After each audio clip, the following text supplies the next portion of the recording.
Hello, everyone, and welcome to another week of Adaptive Project Management. We talked last week about product roadmaps, and you created a product roadmap for a water bottle example that was custom designed for a specific sport.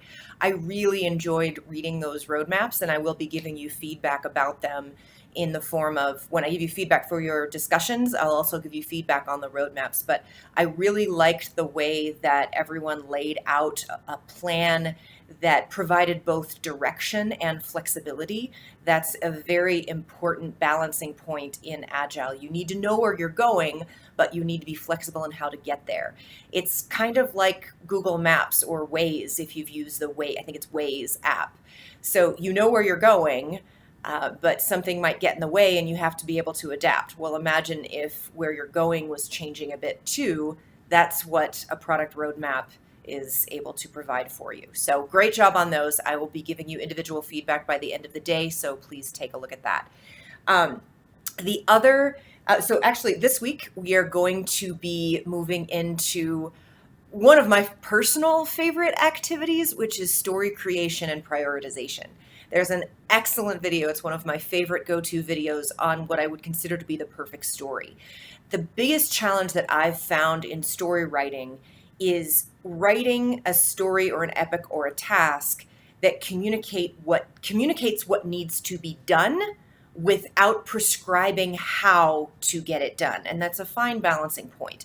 So as a product owner or as a team member who's creating a story, I have to say, this is what the product or service needs to do, and you can get it done any way you like, as long as you meet the acceptance criteria and you meet the definition of done, which we'll talk further about those later. So this can be a very difficult skill to master, but with practice, it becomes honestly much more fun. It's almost like solving a puzzle every time you write a story. So we're also going to talk about epic stories and tasks, which are different levels of stories. One point I have, the guidelines in here is that an epic is longer than 2 weeks. Generally, an epic is longer than whatever you define as a sprint. I know some of you define sprints longer than 2 weeks. I've seen cases where sprints are 1 week. I don't like that, but in any case, that's the general definition of an epic is something that's going to take longer than a sprint's worth of work to complete. So you will also be working on your project, and I would like to add one small caveat to the project deliverable for this week. The document says you're going to be creating epic stories and tasks for your first iteration. Just remove that first iteration. Now, I don't want you to create epics and stories and tasks for everything, but I don't want you to be confined in writing your stories with only what's going on in the first iteration.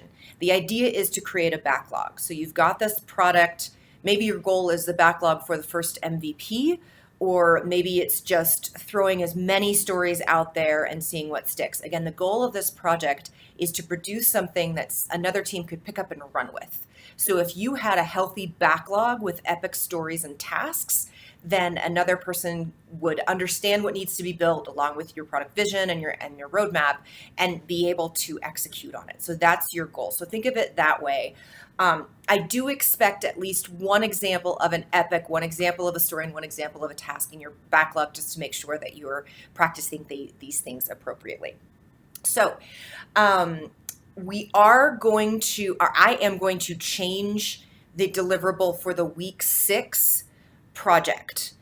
So I'll make another announcement about that. But instead of the quality assurance plan, you're going to be prioritizing and sizing your stories. Don't worry too much about that. We're not talking about sizing until next week, but just keep that in mind. I'm trying to give you that product roadmap for your course, if you will. So I'm just giving you a heads up on that. I will have office hours at the normal time this week. Feel free to reach out to me at any point.